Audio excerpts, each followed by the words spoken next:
नमस्कार दोस्तों, मेरे साथ प्रदीप भंडारी के साथ में जी न्यूज़ पे जी मीडिया नेटवर्क पर एक एक्सक्लूसिव इंटरव्यू में जुड़ने के लिए बहुत बहुत धन्यवाद। और मेरे साथ में आज जो शख्स मौजूद हैं, महाराष्ट्र और देश की जनता आज उनको सुनना चाहती है। मेरे साथ महाराष्ट्र के डेप्यूटी चीफ मिनिस्टर और भारतीय जनता पार्टी के सीनियर लीडर देवेंद्र फडणवीस जी जुड़ रहे हैं मेरे साथ में जी न्यूज़ पे जुड़ने के लिए बहुत बहुत धन्यवाद देवेंद्र। थैंक यू, धन्यवाद। देवेंद्र जी, आज पूरी देश की जनता कई मुद्दों पे आपके ओपिनियन को सुनना चाहती है और मैं इस इंटरव्यू को शुरू करना चाहता हूं। अगर मैं पूरे इलेक्शंस को देखूं, दो फेज के बाद में, दो फेज के इलेक्शंस खत्म हो चुके हैं। अब ऑपोजिशन एक बड़ा आरोप हमेशा से कॉन्स्टेंटली लगा रही है कि भारतीय जनता पार्टी दो फेज के इलेक्शंस के बाद में बैकफुट पे आ गई है, इसीलिए ये पूरा इलेक्शन जो है वो मुस्लिम रिजर्वेशन के ऊपर आकर रख दिया है। और इसमें यह कहा जा रहा है कि सबसे ज़्यादा बीजेपी को अपोजिशन की तरफ से अगर नुकसान कहीं होगा तो वो महाराष्ट्र में होगा। इस पर आप क्या कहना चाहते हैं? देखिए, अपोजिशन हमेशा इसी प्रकार की बातें कहते हैं। ये वही लोग हैं जो पिछले समय कहते थे जब चुनाव संपन्न हो रहा था कि बीजेपी के 180 सीटें आएगी, 190 सीटें आएगी, और चुनाव के बाद भी ये कहते थे कि अब तो बीजेपी की सरकार बन ही नहीं सकती है। लोगों ने मोदी जी को 300 से ज़्यादा सीटें दे दी। और मैं जब उनकी साइकोलॉजी में जाकर देखता हूँ तो मुझे ध्यान में आता है कि किसी भी चुनाव हो, युद्ध हो, अपने लोगों का मोराल हाई रखना पड़ता है।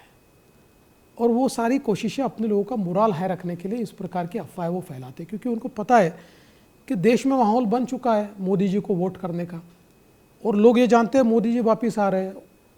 तो ऐसे समय उनके कार्यकर्ताओं को मोटिवेशन कैसे मिले, इसलिए वो ये प्रयास कर रहे हैं। जहाँ तक महाराष्ट्र का सवाल है, मैं आपको साफ शब्दों में कहता हूँ कि मैं कहता ऐसा नहीं। आप देखिए, आप जितने महाराष्ट्र के पोल पंडित हैं या अलग अलग प्रकार से, मतलब लोग सट्टा बाज़ार के भी आंकड़े देखते हैं, अब मैं तो नहीं मानता ये सारी चीज़ों को, पर ये सारी चीज़ें देखने के बाद 13 सीटों का चुनाव हुआ है। सारे लोग ये कहते हैं कि 12 सीटें तो बीजेपी और अलायंस के आज ही चुनकर आई, और एक सीट पर थोड़ी कश्मकश है, लेकिन बीजेपी को एडवांटेज है। तो मुझे नहीं लगता कि महाराष्ट्र कोई देश से अलग जाएगा। महाराष्ट्र कल भी मोदी जी के साथ था, आज भी मोदी जी के साथ है, और कल भी मोदी जी के साथ ही रहेगा।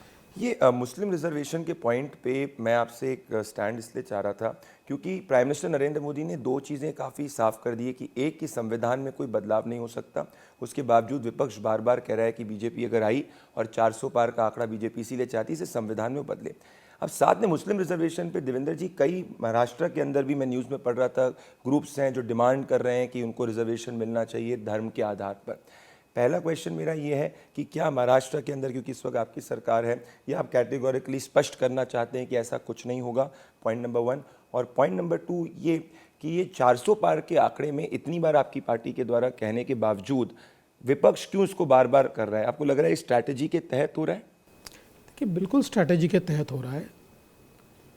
पहली बात तो ये है कि रोज झूठ बोला तो लोगों को सच लगता है, इस फलसफे को लेकर विपक्ष चल रहा है।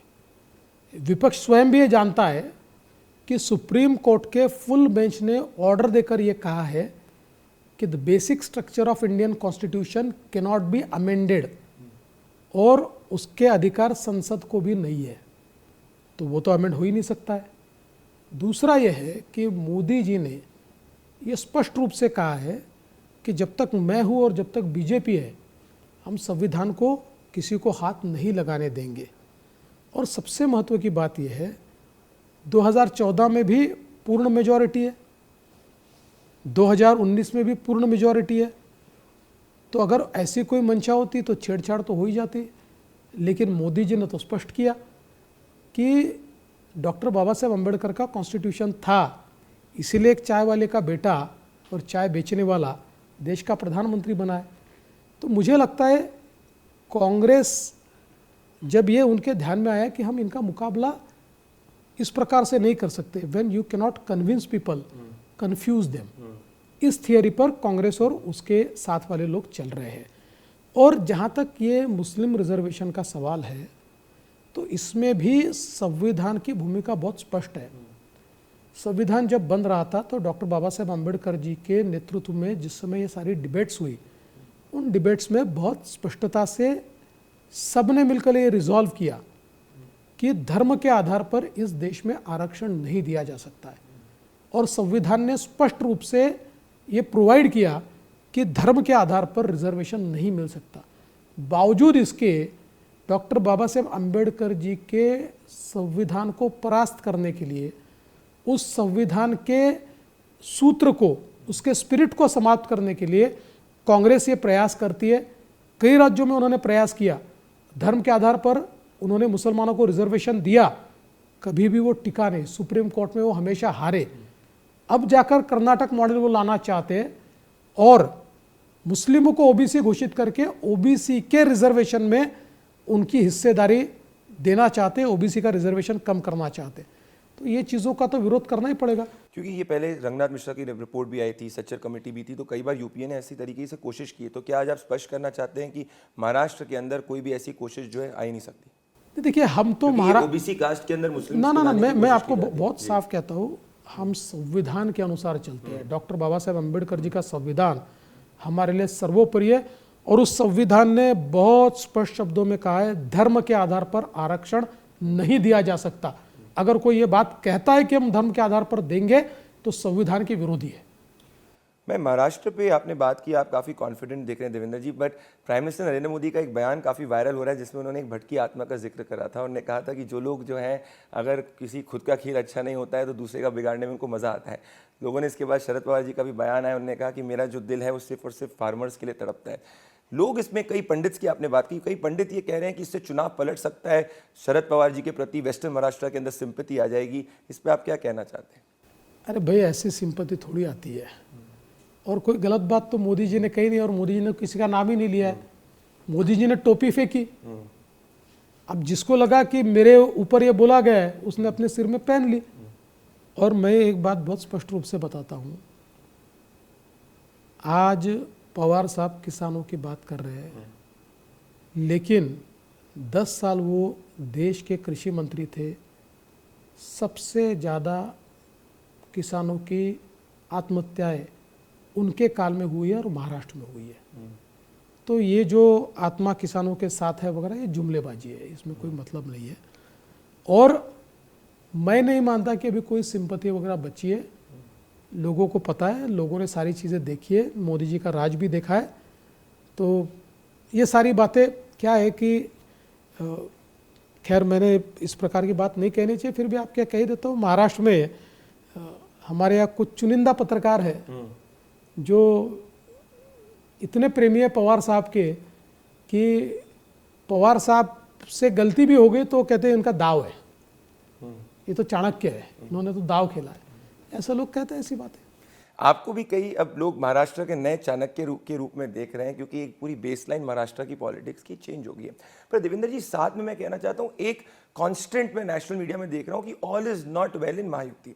पिछली बार अगर 2019 में हम कंपैरिजन करेंगे तो जब सीटों का वितरण हुआ था, मतलब काफ़ी आसानी से सीटों का वितरण हुआ था। अभी जो नेगोशिएशंस चल रहे हैं वो नेगोशिएशंस काफ़ी लंबे चल रहे हैं। थाने की सीट में भी कई बार नेगोशिएशंस के बाद में फाइनली जो है वो डिक्लेयर हुई। अभी पालघर की सीट बची है डिक्लेरेशन करने के लिए।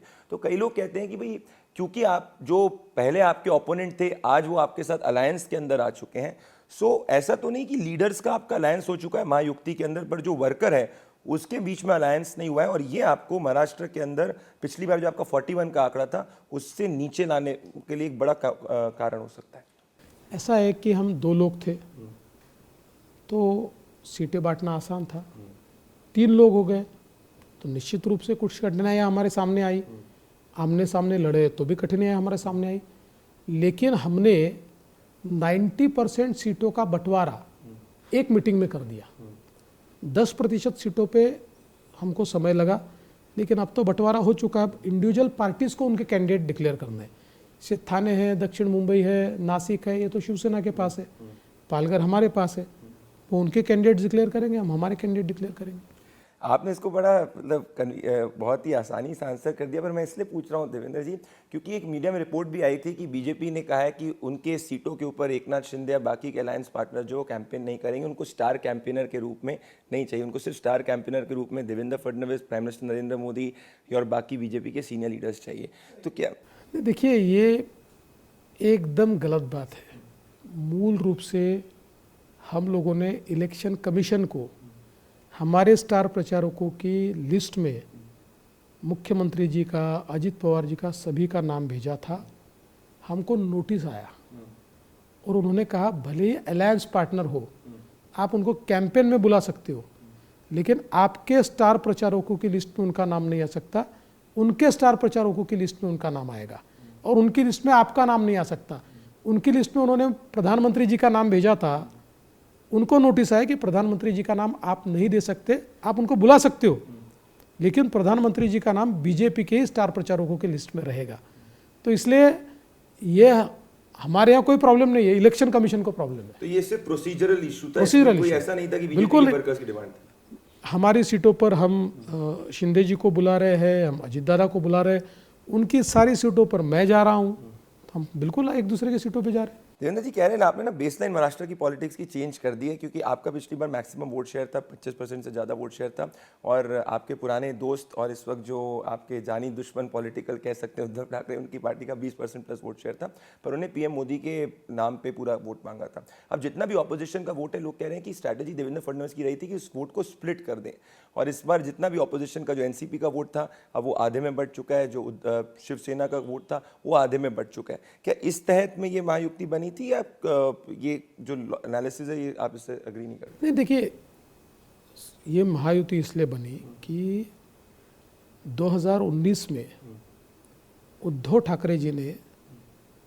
पीपल्स मैंडेट, लोगों के मैंडेट का कत्ल किया, उस मैंडेट की पीठ में छुरा घोंपा, और केवल पद की लालसा के लिए उन्होंने इतने सालों के हमारी दोस्ती को ठुकराया। और बाला साहब ठाकरे कहते थे, जिस दिन मुझे कांग्रेस के साथ जाने की आवश्यकता पड़ेगी उस दिन शिवसेना का दुकान बंद कर दूंगा। लेकिन उद्धव जी ने अपने पिता के वचनों को झूठा ठहराते हुए कांग्रेस का दामन थामा, एनसीपी का दामन थामा। उस समय धीरे धीरे जब उनकी सत्ता आगे बढ़ रही थी तो उनकी पार्टी के लोगों को ये ध्यान में आया, हिंदुत्व छूट गया है, विचार छूट गए, जमीन खिसक रही है, और वहीं उद्धव जी की पूरी राजनीति बेटे के लिए, आदित्य के लिए चल रही है। जो कद्दावर नेता थे उनको कट्टू साइज किया जा रहा था। तो ऐसे समय उन सभी के अस्तित्व का जब प्रश्न निर्माण हुआ तो उन्होंने फैसला किया कि ये गलत चल रहा है, जो पीपल्स मैंडेट है उस मैंडेट में हमने वापस जाना चाहिए। और वो वापस आए, हमारे साथ आए, हमने सरकार बनाई। यही चीज़ एनसीपी में चल रही थी। एनसीपी में 2014 हो, 2017 हो, 2019 हो, हर समय शरद पवार जी ने बीजेपी के साथ आने के लिए स्वयं हमसे बातचीत की। शरद पवार जी ने स्वयं 2014 से शरद पवार जी ने स्वयं हमसे बातचीत की, और ऐन वक्त पर वो पीछे हो गए और अजित दादा को उन्होंने विलन बनाया।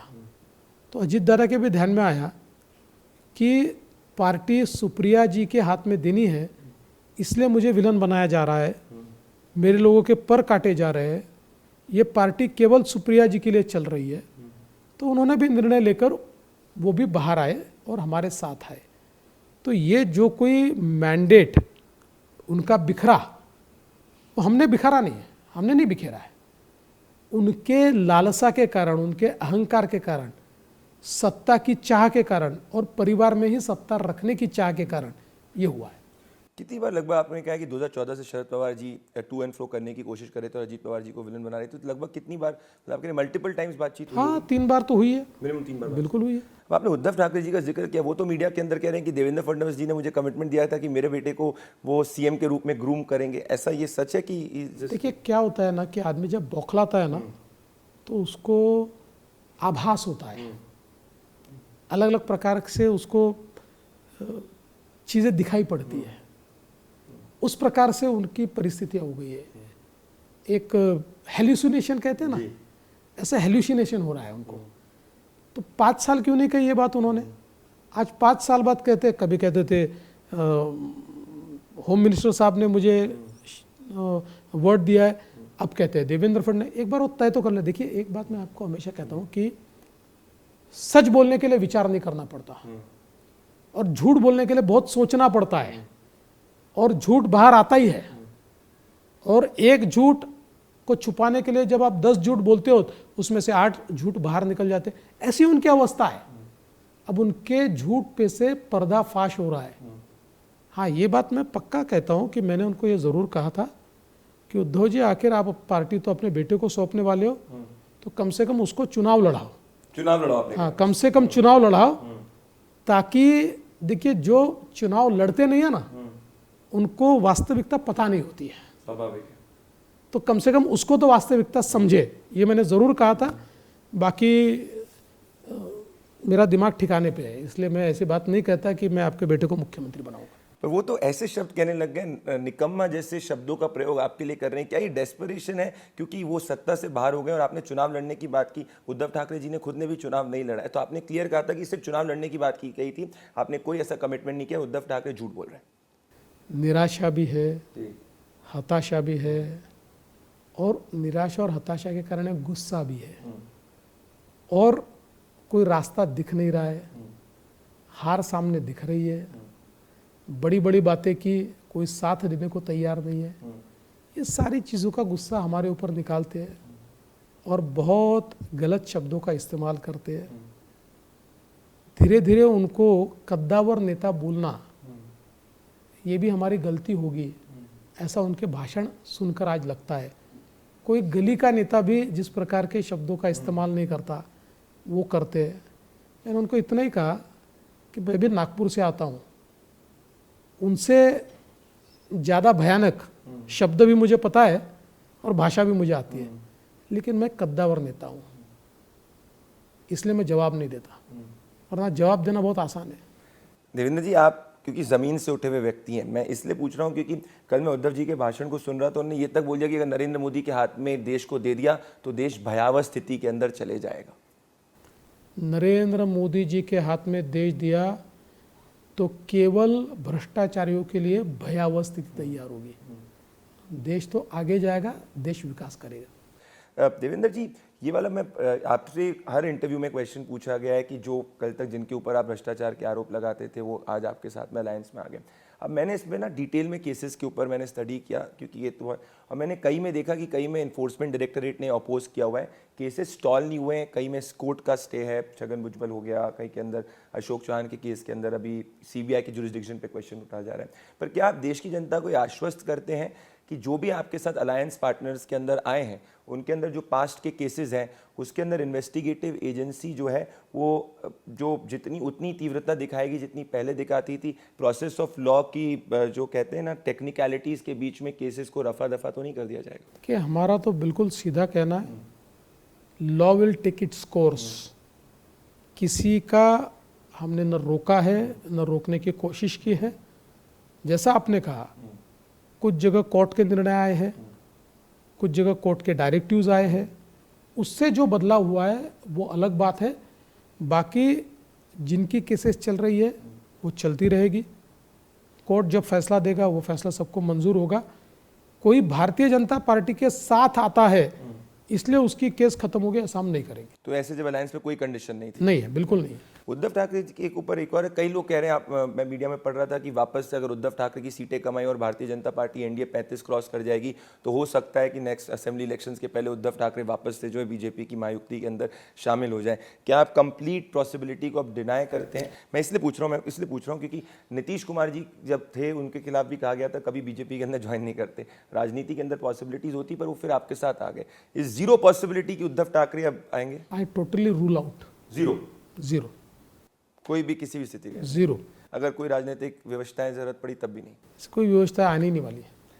देवेंद्र जी, आपका क्या आंकड़ा है? आप अभी इस वक्त 28 सीटों पे लड़ रहे हैं, पिछली बार 25 में से 23 जीते थे, उसके पहले 24 में से 23 जीते थे। मैं इसलिए पूछ रहा हूँ क्योंकि अगर कहा जा रहा है कि पीएम मोदी अगर प्राइम मिनिस्टर पूर्ण बहुमत से बनेंगे, उसमें जो स्विंग स्टेट है वो एक महाराष्ट्र, उत्तर प्रदेश के बाद सबसे ज़्यादा सीटें आती हैं यूपी के बाद में। आपका क्या आंकड़ा है देवेंद्र फडणवीस जी? कि मुझे जो दिखाई पड़ता है, पिछले समय हमको 41 सीटें मिली थी, उससे कम तो हम नहीं आएंगे, हमको उसके आगे ही बढ़ना पड़ेगा और बढ़ेंगे। और बीजेपी? बीजेपी भी पिछले बार हमारी करीब 23 सीटें थी, हम 23 से आगे ही जाएंगे। मैं इसलिए पूछ रहा हूँ, और एक और चीज़ है कि मैं देख रहा हूँ कि पहले जितना रिपीटेडली 400 पार बीजेपी कहती थी और बीजेपी के लीडर्स कहते थे, अभी उसकी फ्रीक्वेंसी कम हो गई है। कभी होम मिनिस्टर अमित शाह जी ने प्रेस कॉन्फ्रेंस के अंदर गुवाहाटी में कहा था 400 पार के आखिरी तरफ बढ़ रहे हैं, पर पहले हर दिन या हर दूसरे दिन ये रिपीट किया जाता था और रैली से भी कहा जाता था। इसीलिए लोग कह रहे हैं कि ऐसा तो नहीं बीजेपी थोड़ा अंडर कॉन्फिडेंट हो चुकी है? लोग कह रहे हैं ना अब 400 पार, अब नेताओं को कहने की जरूरत थोड़ी है। पहले तो हम कहते थे, अब जनता कह रही है 400 पार, तो हमको कहने के, देखिए आप नारा कब लगाते हो? जब जनता से बुलवाना है। अब जनता ही कह रही है, जनता हमारे से नारा लगवा रही है। तो कोई चुनाव में ये जो एकदम से हिंदू मुस्लिम का नैरेटिव आया है, ये कह रहे हैं लोग कि भाई भारतीय जनता पार्टी अब पहले बात करी थी विकसित भारत की, पहले बात करी थी मोदी की गारंटी की, अब बात करी कि अगर कांग्रेस आई तो SC ST OBC का रिजर्वेशन देके मुसलमानों को दे देगी। तो ये अभी फेज 2 के जस्ट पहले ही ये क्यों आया है? देखिए अल्ट्रा लेफ्टिस्ट माओवादी माइंडसेट से बना हुआ कांग्रेस का घोषणा पत्र अगर नहीं आता तो ये सारी चीजें नहीं आती। जिस प्रकार का घोषणा पत्र उन्होंने दिया है उसको एक्सपोज करना हमारी ड्यूटी है। We are duty bound. हम जनता को बताएं कि देखो तुम्हारे साथ क्या खिलवाड़ होने वाला है, वो बात हम कर रहे हैं। बाकी आप प्राइम मिनिस्टर साहब का भाषण सुनेंगे तो 90% प्राइम मिनिस्टर साहब के मुद्दे ये विकास के होते, विकसित भारत के होते, आम आदमी के होते, गरीबों के होते। 10% मुद्दों में वो जवाब देते हैं और कांग्रेस को एक्सपोज करते हैं। इसमें कह रहे हैं कि आप ब्रैकेट करना चाह रहे हो कांग्रेस और आपके अलायंस को एंटी हिंदू, और जब ऐसा होगा तो मेजॉरिटी वोट आपकी तरफ आ जाएगा। वो तो हमारे साथ है ही, सारा वोट हमारे साथ ही है, तो ये ब्रैकेट वगैरह करने की जरूरत क्या है? Devendra ji, towards the last part of my interview में आपसे एक जो केस काफ़ी चर्चा के अंदर है महाराष्ट्र के अंदर, जो सलमान खान के घर के बाहर फायरिंग हुई है, इसमें और एक्शन लिया जा रहा है, मकूका लग गया है, पर मैं आपसे जानना चाहता हूं कि अभी इसमें लेटेस्ट क्या है? क्या बिश्नोई गैंग की जो बात हो रही है, क्या महाराष्ट्र के अंदर उसके और भी लोग एक्टिव हैं? क्या इसमें लेटेस्ट है कि this was an isolated incident?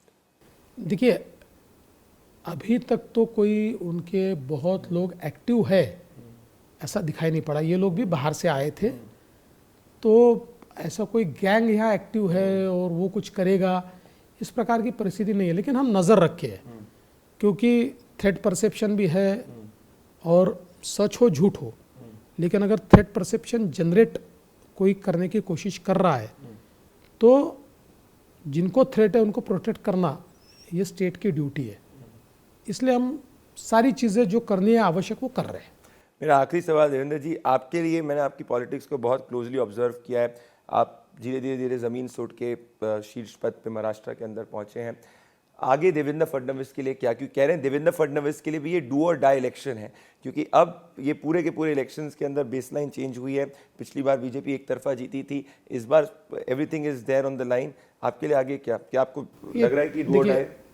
चुनाव तो डू और डाई जैसे लड़ना चाहिए। पर्सनली आपके लिए भी? पर्सनली मेरे लिए कोई डू और डाई का चुनाव नहीं है, लेकिन मैं इस विचारधारा का आदमी हूँ कि जब आप चाहे लड़ाई लड़ते हो या चुनाव लड़ते हो, अपना सर्वस्व दाव पे लगाना चाहिए, इतनी मेहनत करनी चाहिए।